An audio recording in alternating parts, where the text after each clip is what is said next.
Hello students, once again welcome to the online classes with Tina Mutwani, and today we are going to take up a very beautiful poem.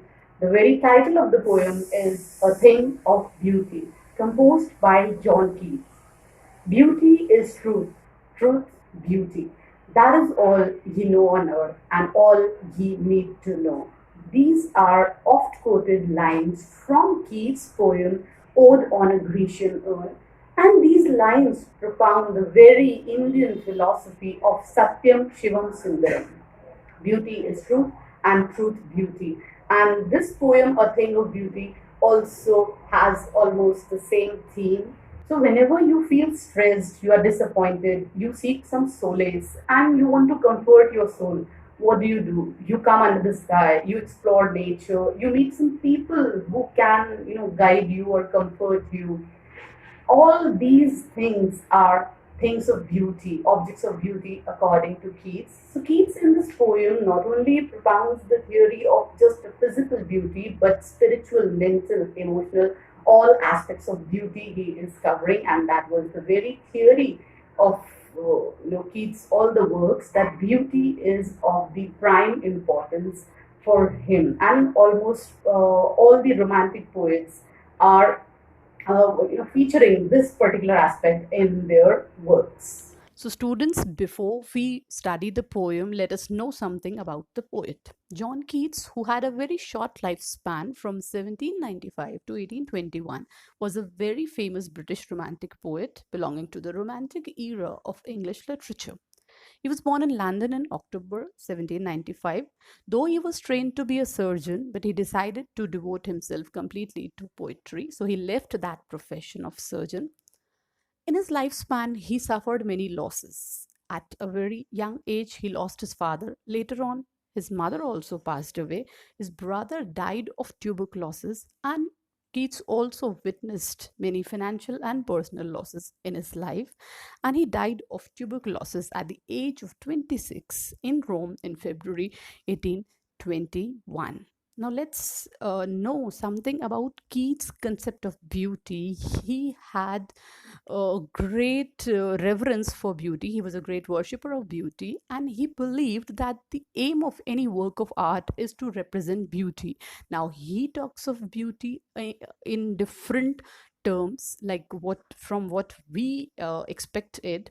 It is not only physical beauty, but also spiritual beauty. And spiritual beauty, he believed, is not subject to decay, and it's a reservoir of elation. And this poem also is based on this particular principle or the theme. Beauty is truth, truth, beauty. That is all ye know on earth and all ye need to know. These are the famous lines from his poem Ode on a Grecian Urn. And many critics believed that Keats was endowed with negative capability. What is this negative capability? It is the capacity or capability of being positive, of maintaining your calm and your composure even in the midst of a lot of problems and difficulties in your life. So Keats was encircled with many problems, but he saw beauty in them too, and he came out victorious out of it. So if you are able to see positive out of negative, that is called negative capability. Something about the poem. The poem is an extract from Keats' longer poem Endymion, which is a poetic romance based on a Greek legend. Endymion is a beautiful young shepherd who once had a dream in which he saw Cynthia, the moon goddess. He started his journey in search of his love. And apart from this story, the poem is highly philosophical, giving the ideas of beauty and its source. Central idea of the poem: beautiful things have the ability to give us immense pleasure and joy. It's only due to the existence of the beautiful things that human beings have a keen desire to live in spite of sorrows, despondency, and infinite pain in human survival. The poem also has a theme that our lives are full of tests and trials, and we often find ourselves in the midst of despair. Nevertheless, beautiful objects can help us forget our disappointments, hatred, and despair. Now, let's have a look at various words and expressions used in the poem. Bower. Bower is a shady place under the tree. Morrow, the following day. Wreathing is surrounding or encircling. Despondence means disappointment. Gloomy, as you know, it's sad or dull. Boon is a blessing. Rills, small streams of running water. Brake is a thick mass of ferns or bushes. Grandeur, dignity, greatness, or glory. Mighty, enormous, huge. Immortal, never dying or eternal. Brink means edge. Spite, malice, ill will, desire to offend or annoy someone. Noble, of superior quality, having high moral principles. Pall is a shroud, a cloud. Here it is a dark cloud of gloom and sadness. A shroud is the cloth with which the dead body is covered. Spirits, the soul, where lies the emotions. Sprouting, developing suddenly in large numbers. Shady boon, a shade which is helpful to someone. Covert, not openly known or displayed. And here in this poem, it means a hiding place, covert. Dooms, the final day, the last day of judgment, or the last day of existence. Heaven's brink here means the door of God's home. That means the edge of the heaven or the abode of gods. So, this is all about the vocabulary part or the expressions used in the poem. Now, let us explore the poem together. So the poem has this background that Endymion was a Greek legendary figure, and one day he had a vision of Cynthia, the moon goddess. He was so enamored by the beauty of Cynthia that he decided to seek her out, and in her sojourn to find her, he goes to different forests and lands, and the poem, A Thing of Beauty, is the very description of that natural beauty that he saw. And through the mouth of Endymion, Keats is discussing his theory of beauty in this poem. So now let us take an analysis of the poem line by line. A thing of beauty is joy forever. Its loveliness increases, it will never pass into nothingness. So the poet says that a beautiful object, an object of real and rare beauty, always imparts joy to human soul, and it will never perish. Its loveliness keeps on increasing. Its charm and beauty is never dying, it's eternal, and it gives such comfort to human soul which is undying and which is permanent in the hearts of human beings. A thing of beauty is a joy forever. This is one of the very famous and oft quoted lines from Keats' poetry, and he just expresses his belief that a beautiful thing never dies, never perishes. If you have done a good deed to someone, that is remembered forever. If someone had a heroic death, that is always in people's mind. If you see nature, nature is eternal. The beauty is just growing and is blooming and it's advancing. So this very idea is described in this line. A thing of beauty is a joy forever. Its loveliness increases and it will never pass into nothingness. It will go on and it will always give you joy, but will keep a bower quiet for us, and a sleep full of sweet dreams and health and quiet breathing. So, a thing of beauty has a soothing impact on human beings' life. It gives us good health. When you are in touch with nature, when you are in touch with beautiful things, you're surrounded by beautiful people, beautiful thoughts, or the beauty of nature, your health improves. You recuperate fast if you are ill, and it also induces a sound sleep. So it will keep a bower quiet for us. Bower is a bunch of shady leaves, shady tree. So it will keep a bower which will give you quietude, which will give you comfort when you are sad. So you keep a bower quiet for us, a sleep full of sweet dreams and health and quiet breathing. You feel relaxed, and it also gives you sweet dreams. That means beauty heals your mind also. So it has all the aspects like mental, physical, emotional. It has an impact which is healing. Therefore, on every morrow are we weaving a flowery band to bind us to the earth. Single day, we love to get connected with the nature. When you get up in the morning, you feel like coming out under the clear sky, and you feel the vastness of the universe. You feel the blessings and the bliss of nature and the supreme power also. So we are connecting ourselves. A flowery band here is a symbol of the connection. Are we reading? Read is a circular band of flowers, and the poet beautifully employs the imagery here, where he says, "Are we connecting ourselves to the earth, or we are connecting?" It can be interpreted in this way that we are trying to establish a connection with Mother Nature through the medium of flowers. After describing the healing impact of nature, moves on, and he tells us that how the world is full of pain and suffering. And in this problem plagued world, it is too difficult to remain happy forever.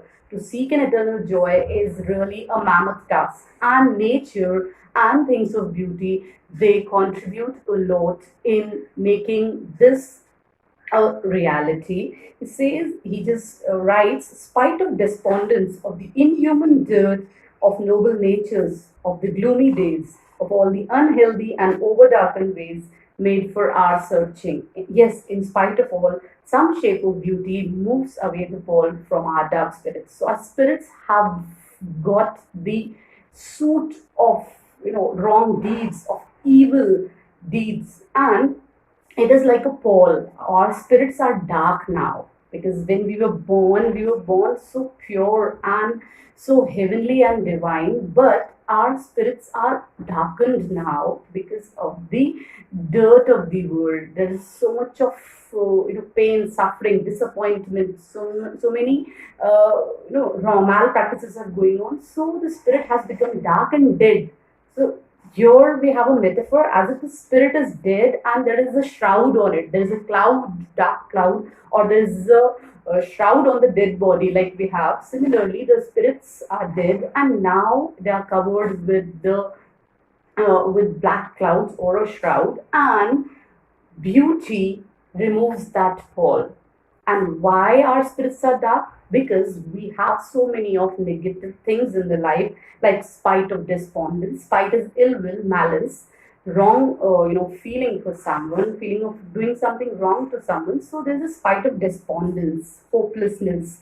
There is inhuman dearth of noble natures. There is lack of humanity in the world, and noble natures, noble thoughts are lacking. There is a shortage of that, and there are days when you feel downcast, when you feel disappointed, gloomy days, because perhaps you fail in your endeavors. Sometimes we fail in our endeavors, and that gives us a feeling that the day is an utter failure, and there are unhealthy and over darkened ways made for our searching. That means human beings, they fall into the traps of the evil thoughts that they only are building from their own mind. So they are sometimes leading unhealthy lifestyles. They are prey to many illnesses, and there are over darkened ways. By over darkened ways, we can just understand, or we can interpret that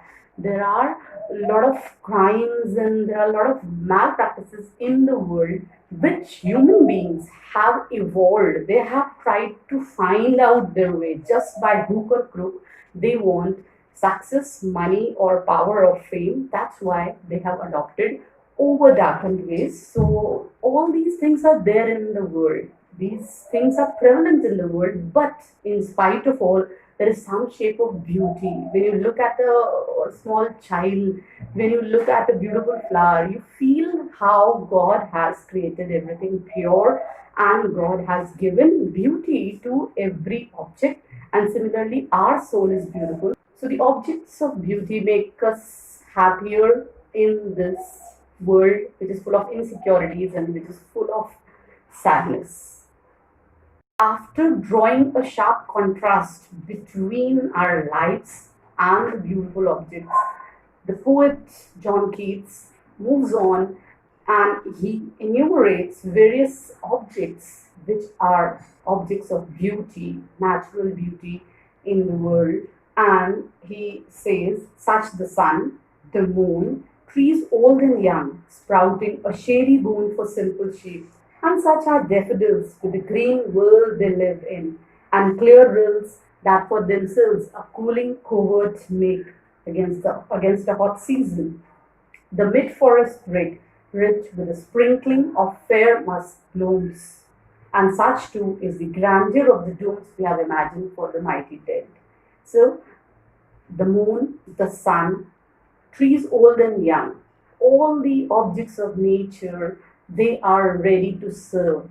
They have an affiliative tendency, altruistic nature, always in coordination, always giving and healing and comforting others. So, and when you read these lines, you will feel that how Keats has drawn a very sharp contrast between the human beings, behavior, nature, and their ways of leading their lives, and nature's ways of giving comfort and joy to others. So you'll see trees, all the trees, whether they are young or old, irrespective of their age, you can say, they are sprouting a shady boon. They are always blooming, they are blossoming, and they're developing, and they are providing a shade to the simple sheep. So simple sheep here, definitely trees provide shade to the cattle, but simple sheep can also be metaphorically referred to simple or humble human beings, because nature is giving comfort and shade. You can say it is giving its best to the humanity. The trees old and young, sprouting a shady boon. It's a blessing for the cattle or for the human beings also. The simple sheep here can be symbolic also. And such are daffodils with the green world they live in. Daffodils dwell in the world of green, freshness, symbol of prosperity. They are living in the green world. When you read the previous lines, you will find there's a sharp contrast between the human beings' lives and the life of nature. Daffodils are blooming and they are, surrounded by lush green leaves. So the color imagery and the beautiful visual impact that we have in these lines is just emphasizes the idea that how human beings are leading a dark life, their spirits are dark. On the other hand, we have daffodils, and the poet deliberately has chosen a flower like daffodil. Now, daffodil is one of the first perennial to be blooming after the winter frost. After the winter frost, this is the very flower which is blooming there, and that's why it symbolizes rejuvenation, new birth, and growth. And that's why poet has chosen this particular flower, daffodils, which are blooming in their green world. They are living in the green world, and clear rills that for themselves a cooling covert make against the hot season. Though there is hot season, there is heat of summer, but they try and they manage to seek some refuge, or they just wind up and they find a cooling covert for themselves, a hiding place, a private place for themselves.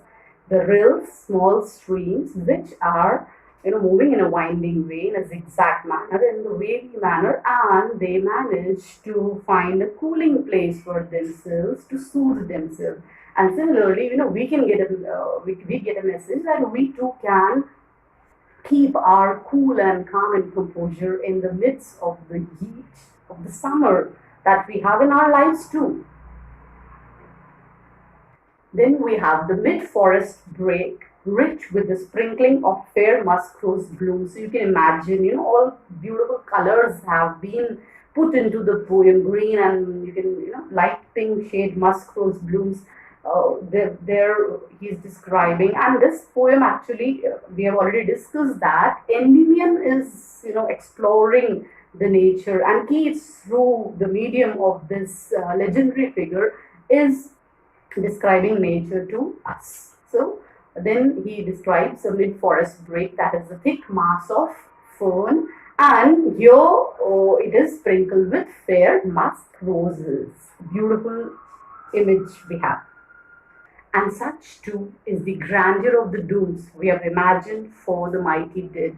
Mighty dead here are the people of eminence, great people who have died for some cause, maybe the martyrs, or people who sacrificed their lives for others. So their deaths have been mighty. They have been mighty people, not perhaps in the physical strength, but there can be other aspects of that too. So their deaths, their dooms, their ends have been very grand and noble, and these are also the objects of beauty according to John Keats, the poet. Such too is the grandeur of the dooms we have imagined for the mighty dead. We just imagine how heroically they must have fought, how beautifully they must have led their lives, the great people. When we read their lives, when we read their biographies, so we get the feeling that they led a very beautiful life. So this is the very meaning of these lines. And all the lovely tales that we have heard or read. We have heard many beautiful folklores. We have many anecdotes which inspire us, and there are many stories which are beautiful. So, all the literature, the world literature, everything that is written, or we keep on listening to the stories, all those things are objects of beauty. And now see how beautifully the poem concludes: an endless fountain of immortal drink pouring unto us from the heavens' brink. Now, beauty is not something earthly, it is unearthly, and God is the source of all beauty. The divine power is the eternal source of beauty. Beautiful imagery has been used here. You can imagine, from the heavens' brink, from the heavens' edge, from the gate, the doors of God's abode, some nectar is falling, imagine. So you can just visualize that. So it's an endless fountain, an endless a reservoir of joy and happiness. It's an eternal fountain, endless fountain of immortal drink. It immortalizes human beings. How? Do they never die? No. The joy that they get is eternal, it is ever increasing, enhancing, and it is always giving them happiness and peace of mind, pouring unto us from the heavens being. And from where is this beauty, you know, coming? What is the source? And the source is God or heaven or a supreme power. So the supreme power running, over all the things, and we are benefited by it. So this is the very message of the poem, that a thing of beauty is joy forever, and it is beautiful because the source of the beauty is a supreme power. There is an eternal joy being showered upon us from the heavens. So now let's discuss the structure and the other things, figures of speech of the poem. The poem has got a simple rhyme scheme of A, B, B, C, C, and so on. That is, first line is rhyming with the second one, and third is rhyming with the fourth, and so on. Figures of speech: alliteration, sleep full of sweet dreams, flowery band to bind. Again, sound is repeated. Noble natures, trees are sprouting, a shady boon for simple sheep. So sound so and sure is repeatedly used. So there is alliteration. Cooling covert, another example of alliteration. Next one is metaphor. Sleep full of sweet dreams. Now, your dreams are not literally sweet, but metaphorically they are sweet. That means they give us sweet memories. So it's an example of metaphor here. Are we reading a flowery band to bind to us? Bind us to the earth. So here again, there's no literal flowery band, but a connection. So, example of metaphor: beauty, a shape of beauty moves away the pall from our dark spirits. So here the tarnish, the tarnished spirits are there, and this kind of layer, a shroud is there, on the dark spirits, as if the spirit is dead and there is a shroud on it. Again, a use of metaphor here. An endless fountain of immortal drink. Immortal drink means the nectar, which gives you immortality, but literally, it's not going to give you immortality. That means the beauty is like a fountain here, endless fountain. So it is compared to an endless source of water, and it gives immortality. That means it gives eternal joy. So here we have metaphorical use of the language. Pouring unto us from the heaven spring. Again, God's home, God's abode, or the gate of God's heaven. So it is again use of metaphor here. Imagery. Now the poem is loaded with beautiful imagery, and there are so many images evoked in the poem. A flowery band to bind us to the earth. So you can imagine a band of flowers. Gloomy days. Again, you can imagine how people are sad, dull days. Trees are sprouting a shady boon. Daffodils with the green world they live in. So you can almost visualize the green world, and daffodils are among them. Clear rills which make cooling covert for themselves. Forest break rich with the sprinkling of fair muskrose. Another example of imagery. Grandeur of the dooms we've imagined for the mighty dead. So you can imagine that how grand their ends must have been. There's also an example of inversion in the poem. There's the use of inversion. Are we reading a flowery band to bind us to the earth? So that is when you are reversing the normal order of words, and because you want to achieve a particular effect of emphasis or meter. So it would have been like we are reading, but it is are we reading. This is inversion, reversing the regular order of the words. Then there is an example of antithesis, use of antithesis also. Trees old and young, sprouting a shady boon. Antithesis, which literally means opposite. It is a rhetorical device in which two opposite ideas are put together in a sentence to achieve a contrasting effect. Trees old and young, both kind of trees. So antithesis is also used here. These are all the poetic devices used in the poem. Thank you.